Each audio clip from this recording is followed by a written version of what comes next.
All right, what's up, guys? This is Graham here, back with 12 takeaways on this Sunday afternoon.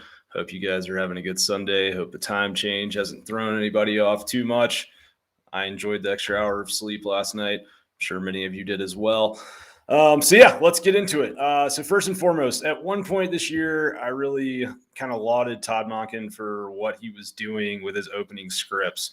Georgia was coming out.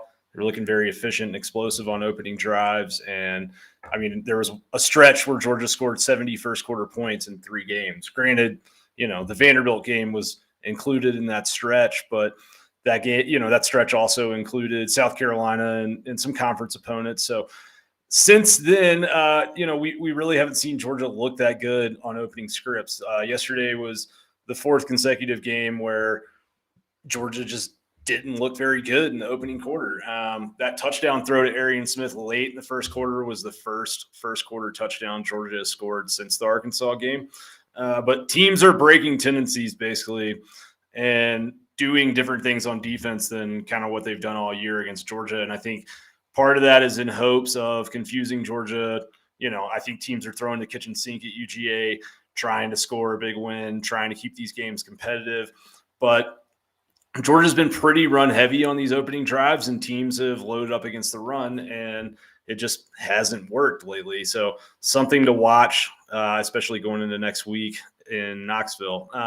I didn't think Georgia would have such a difficult time running against Mizzou. I mean, Mizzou gave up 7.8 yards a carry to Vanderbilt, right? I thought that Missouri would load the box. I still thought Georgia would be able to run against some of those loaded boxes. I saw a lot of people kind of criticizing Monken for running into some of those heavy fronts, but truth of the matter is a heavy box does not mean that you shouldn't be able to be efficient in the run game. I think that Georgia, if you look at Georgia teams of years past, I mean, the most easy example would be 2017, where Georgia was running against 8-man fronts all the time, and they had to because they had a freshman quarterback in Jake Fromm that they wanted to, not have out there attempting 30 passes a game. And they would do enough to test defenses downfield to keep them honest. But I think what we're seeing right now is this Georgia offensive line doesn't do well when the numbers are even up front, or even at times when it has a numbers advantage, it's not doing a very good job. And particularly the interior of the line just is really hit or miss. And I think it's something to be concerned about as a Georgia fan. If you can't get those, just those kind of 2nd and 2 plays, or, some of those plays where Georgia was down on the goal line early in the game and kept not being able to convert, that's a problem. So I think, keep an eye on that if you're a UGA fan, because it's going to be something to watch moving forward. And I think that Georgia will have some situations where they're going to need to be able to get push up front. And they're just not getting very good push right now, but they're particularly not getting push in the middle, and they're not getting push in short yard situations where everyone knows a run play is coming. The final stat line wasn't that bad on the run game. 33 carries for 168 yards, 5.1 yards per carry. Doesn't scream a bad day, but it is kind of bad when you remember that Vanderbilt put up almost 8 yards per carry on the same defense a week earlier. When running between left guard and left tackle, Georgia had 7.3 yards per carry. And between right guard and right tackle, Georgia had 6.3 yards per carry. So they did some things pretty well between guard and tackle on either side. But in the lanes between guard and center, they really struggled. And behind center, they struggled. Georgia had just 8 carries for 7 yards in those 3 lanes there in the interior. And, Georgia had 6 carries in this game over 10 yards. They had some explosive run plays, but all but one of those came outside of an inline tight end, basically bookending the left tackle or the right tackle. So Georgia had to make all of its money on the ground against Mizzou outside. And I think that's a bit of a red flag, truthfully. Credit to Todd Monken for realizing he needed to call some outside runs and finding a way to create some explosive plays on the ground as the game wore on. I think not being able to get a push up front against one of the worst rushing defenses the SEC has seen in a long time, again, is a problem. But this offensive line should be credited for improving as games go on, because they've done that pretty much every week this year. The only game where I can really recall them coming out and just looking good and resetting the line of scrimmage against the defense over and over was Arkansas. But other than that, they've kind of struggled, and they've missed blocking assignments, and they've missed certain things early in games. So good on them for getting it figured out. Good on Monken for getting a little more creative with his play calling in the run game and getting some of this stuff going on outside. But, if you look at Georgia's offense this year, the play that they have run the most over the course of 2021 has been inside zone read. And right after that, it's been inside power. And yesterday they had 12 attempts on inside zone read, but it wasn't one of the concepts that, they made most it wasn't in top 5 in terms of concepts that they got yardage out of. And that's a problem. I think particularly the powers they struggled with. So keep an eye on it. I think ultimately those inside zone reads, garbage time came in. Dejan Edwards did a good job. Inside slam, they ended up having 9 attempts for 5.5 yards on. So that's good. That's acceptable. But it wasn't there early. The starting offensive line in particular just didn't do a very good job handling Mizzou's front and some of those blitzes and some of those things that Missouri was doing to try and force Georgia to throw. So again, you're nitpicking, it's a 43-6 win, but in terms of things that you want to see out of a team that, everyone I think has expectations and hope of going to a national title, this is something to watch. What Georgia had to do on Saturday ultimately is probably what you're going to see them have to do for the rest of the season, if I had to guess, which is just beat man coverage through the air downfield to soften up the defense enough to then come back to the run and be successful and efficient in the run game. The good news is they're getting back more and more of these difference-making skill guys every week. Arian Smith, anytime the guy's on the field, he's a threat to go deep. He had six snaps yesterday, and one of them was a touchdown down the field. I'm pretty sure his yards per catch this year is something ridiculous. I'm pretty sure, he's scored a touchdown, I think, all but one time he's caught a ball this year. Granted, he only has 3 or 4 receptions, but still, he is an explosive play waiting to happen. Healthy Jermaine Burton, you saw yesterday what he looked like compared to what we've seen throughout a lot of the year, where he's been on the field and he's been giving great effort and doing the best that he can, but he's a guy that missed, I think, 30 something out of 40 practices at one point leading up to the season. And he finally looks like he's in a groove, and Georgia's offense is much better for it. Likewise with Kyrus Jackson. The Florida game, I think, was a little bit more his announcement of, hey, I'm back and healthy and ready to do big things in this offense. And Burton's day like that was yesterday, but really kind of exciting if you're a Georgia fan, because I think at this point, a healthy Georgia has the deepest group of skill weapons of anybody in the country. And coming out of the gate, passing first in some of these upcoming games would probably help to open up some big run lanes.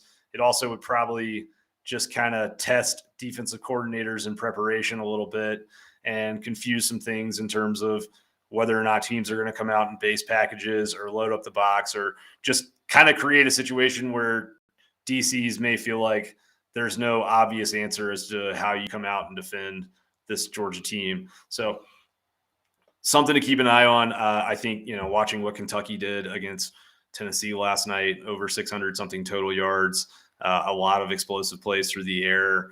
You're going to see these guys in action a lot next week up in Knoxville. So back to the run game. I think the quarterback position has to help out with some of these things that are going on in the rushing attack. Like on the second play of the second half, if you go back and watch it, Georgia comes to the line of scrimmage. Missouri had a linebacker blitz on. It was easy to see it was coming, and Bennett didn't check out of the play, and he hands the ball off to, I believe it was Zamir White. And there's the hole that Zamir is supposed to run through, a linebacker's coming right through it. And I'm pretty sure, you could see Kirby sort of chewing out Stetson for not checking out of that play. But that's something that he's got to be better with, because all of a sudden you're in 3rd and 9, opening drive of the half. credit should go to Bennett for hitting some nice passes that kept that drive going and ultimately turned it into a touchdown. But still, those line of scrimmage checks are something that JT Daniels has done really, really well when he has been the starter. And Stetson Bennett, I think, has had some good moments making checks at the line of scrimmage. But yesterday, there were some times where, you kind of wished he had done some more in that regard. Now to the good for Stetson, though. Missouri dared him to beat them down the field, and he did. That ball to Arian Smith was a dime. It was a great pass. The long catch down the sideline by Burton was really just Burton making a good play. Things go a little differently on that play, and maybe it's an interception. But there's still a couple throws a game from Stetson where I'd like him to maybe throw the ball a little better or not make a certain decision. But the overall product is good, and the passing game is explosive with him. At least for now, I think you can set aside the JT Daniels conspiracy theories. He looked rusty, guys. I think that maybe the ceiling of this offense is higher with Daniels than Bennett, like I know many of you do. But JT Daniels did not look ready to be the starter yesterday. I think you've got to keep getting him reps and keep getting him snaps. But like the touchdown where he checked at the line and ultimately threw a screenplay, there was something he saw there pre-snap, and he knew he had numbers advantage on the outside, and made a check at the line, score a touchdown. That's what's so tantalizing about him. His ability to do that and get the offense into good plays is very, very real. His lack of mobility and like that play where he tried to load up for the deep shot and ultimately got hit while he was kind of trying to start coming forward with the ball. That's a play that probably looks a little bit different with Stetson. And I think like you want to see Daniels get healthy and get under center, but this offensive line has been inconsistent, and Bennett made a lot of plays with his legs yesterday. The most memorable one was the one he threw to Burton where he almost scored right before the half. But he did a beautiful job scrambling out of trouble, not crossing the line of scrimmage, moving laterally towards the sideline, kind of keeping himself in motion, but not killing the play, and then keeping his eyes downfield and finding Burton for a play that set up a touchdown. So I think they're good and bad with both, right? But Bennett is doing a very good job. And with some of the things that are going on with this offensive line right now, I understand why, Georgia staff has made the decisions that they've made around playing him. And I think until we see JT Daniels looking like his old self, they're very much right to continue rolling with Stetson Bennett. I also thought, there's been the conversation around how good JT is on third down, right? Also worth having a conversation about is that Georgia has faced less third and long situations in 2021 than any offense in the Power Five, than any offense in college football that's not a triple option service academy offense. So I think a lot of that is because Bennett is able to scramble out of sacks, keep the offense on schedule. He has done a better job of throwing the ball out of bounds. I was critical of his decision-making last week against Florida, but save for a couple of things that you could nitpick, I thought yesterday he was very, very careful and smart with what he did with the football. Through 8 games, just evidence of how well he's playing. Through 8 games, he has a quarterback rating of 197.3. That total is higher than any quarterback in 2020 besides Mac Jones, who obviously had a historically good year. My biggest knock on Bennett had been that almost all of his explosiveness was coming off of play action. But versus Missouri, they only had 5 play action dropbacks. And on straight dropbacks yesterday, his numbers were actually pretty gaudy. He was 11 of 14, 220 yards, 2 touchdowns, 15 yards per an attempt on straight dropbacks. That's great, guys. Like that is explosive, good offense. And he continues to be very accurate down the field. Yesterday, he was 3 for 5 on throws over 20 yards. He was 5 for 6 on throws 10 to 19 yards. That's good, man. Like he's playing really well down the field. you cannot sit here and say this offense is not explosive right now because of Stetson Bennett. I also think, Monken was forced to take the governor off due to the run game yesterday, not kind of clicking early like you expected it would to. And it's probably the Georgia offense is probably better for that in the long run, especially if Bennett is going to continue to be the starter in coming weeks, just because there was not the consistent, run game pounding up the middle to run a bunch of play action off of. You don't have to have a great run game to run play action passes, and play action passes are more effective, almost 2 to 3 times more effective in college football than regular dropbacks are.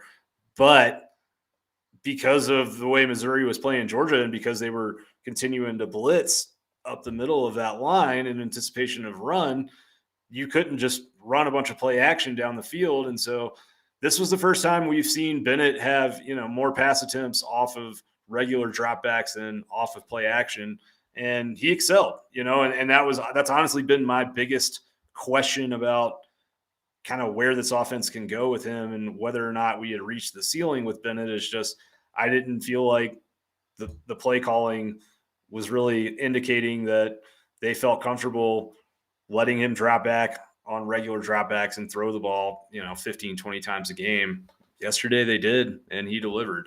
So I think the playbook is more open right now for Stetson Bennett than it's been at any point since we've seen him as a starting quarterback at Georgia. So on to defense, I think there's a ton to say about this defense that I haven't already, but I did think the absence of Adam Anderson – I'm sorry, there's not a ton to say that I haven't already. I mean, we talk about this defense every week. They're incredible. The way that the entire crowd and sideline was into it at the end of the game because they didn't want to give up that touchdown, even though it was a lot of second and third string guys. And that's the standard at Georgia right now. 6 points a game is against a Missouri is the expectation. And I did think the absence of Adam Anderson could be felt at times. He's a unique talent. You're not just going to plug someone in and replace him, but Georgia, I thought, didn't do a great job keeping contain off of that edge that he normally plays on defense. They let Missouri's quarterbacks get out of the pocket on that side quite a few times on Saturday. You don't want to let Hendon Hooker do that next week. I think that Tennessee's receiver group is better than what you got out of Missouri yesterday. And if you're letting Hooker roll out to the right and create extra, 3 to 4 seconds where the back end has to cover, that you could get yourself in trouble. So I think, something to watch. I'm sure that they'll be coaching that up this coming week. I continue to be really impressed by Ringo and Kendrick on the boundaries. Those dudes are a lockdown tandem. Like, teams just are not getting anything on the edge, especially not downfield. And Ringo's willingness and physicality and run support is just extremely rare for a defensive back. He tackles with the physicality and with the surety of a safety or a linebacker, much more so than what you would traditionally expect from a corner. So just an extremely freakish athlete that Georgia is lucky to have, and it will be fun to continue watching him play at UGA and finish his career. I think he's probably on the track for 3 years and gone, so enjoy him while he's there. I also think Christopher Smith's return has made a difference in the back end of this defense as well.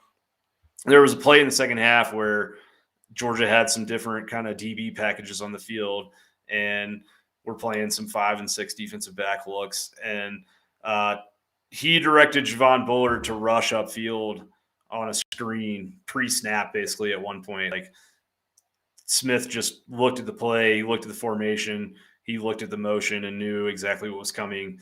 And you could see him, he was up playing man at the line of scrimmage, and he's yelling at Bullard to get up tight on the line of scrimmage. And Bullard, comes up and is basically right, almost nose to nose with the Missouri wide receiver that's going to try and block him on the screenplay coming up. And they get upfield and are able to snuff that play out. So Smith watches his film, and he's a leader on that back end. I think, what he's able to do mentally and just his preparation and the things that he sees pre-snap is a big deal for this defense. And it's good to have him back in the lineup.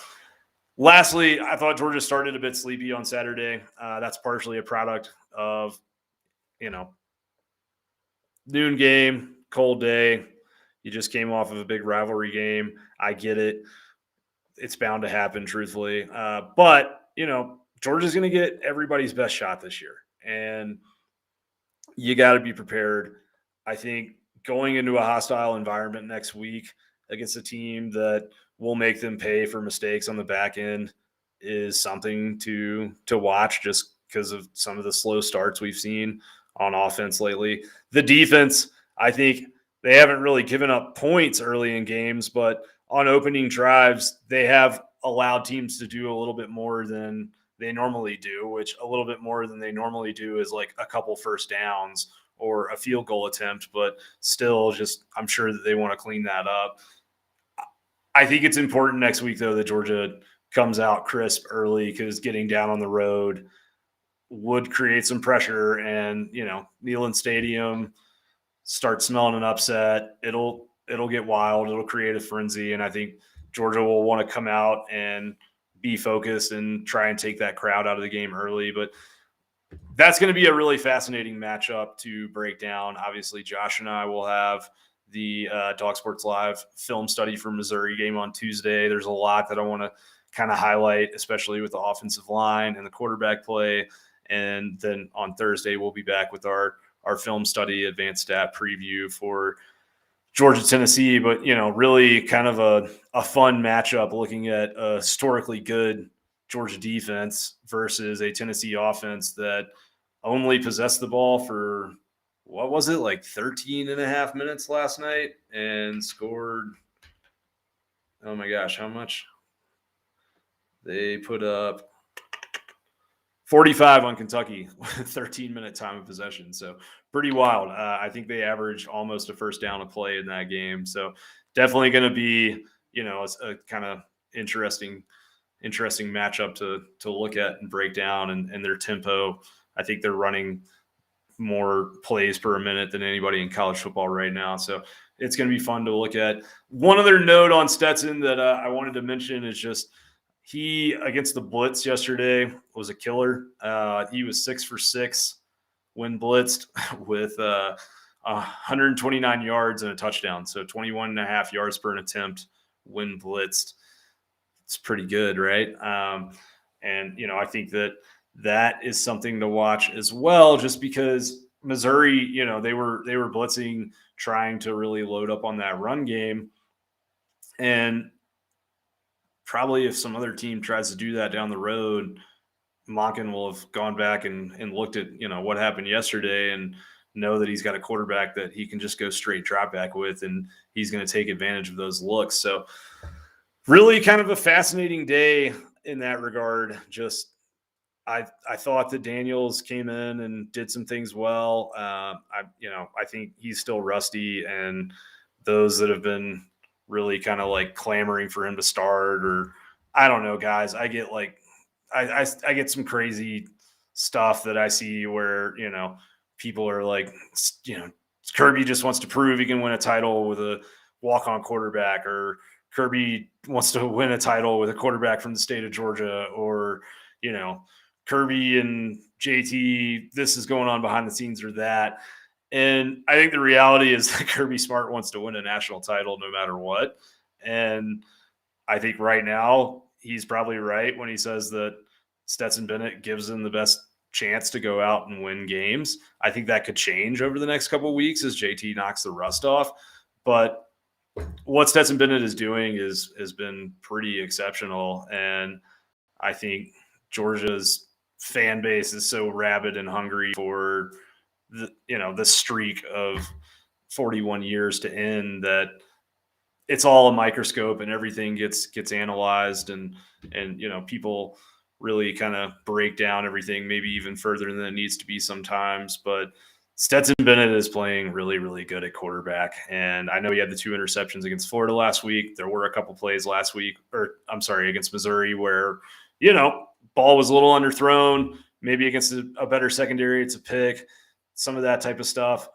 But the reality is that if you watch a lot of college football, you see bad decision making by quarterbacks a lot. And JT Daniels is a good quarterback, but he's also prone to one or two head scratching decisions a game as well. So I think, yeah, you want them to clean that up. You want Bennett to clean that up, or whoever's under center to clean that up. But you got to look at just the body of work and what he's doing. And he's having a historically accurate downfield passing season.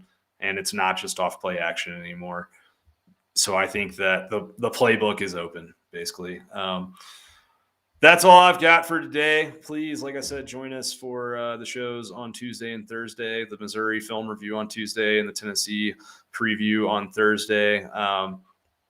If you don't follow me on Twitter at DogOutWest, please do. Would love to have you. I post these takeaways in a Twitter thread on Sundays as well. So if you guys are more fond of reading than listening or watching, you can get all that stuff there. But thank you guys for tuning in. Thank all of you for kind of, I guess, really like enjoying this content and engaging with it enough to where doing this on Sundays has become a thing that many of you expect and reach out to me and ask, kind of what time this stuff will be coming out. That's super cool. And I really appreciate you guys allowing me to be part of your football season.